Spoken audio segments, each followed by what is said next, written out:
If you're looking for a great watch to add to someone's collection or maybe to your own, really make you feel special when you put this one on. This is a mid-size, so it's a 31 millimeter, kind of halfway between men's and ladies. It's a bigger watch for ladies who want to be a little more casual, a little more sporty. This one's the Datejust from Rolex, and you can see it is a fairly recent reference. It's got the thicker, shinier lugs that make the watch look a little chunkier. It has this domed bezel instead of the previous flat one.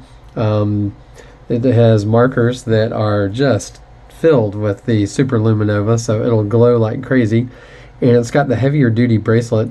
This one has the high polish down the center, makes it a little dressier than the sport watch Oyster bracelet. It's got this really nice machined clasp versus the ones that are just stamped out of a flat piece of steel. And definitely a watch that people could wear every day.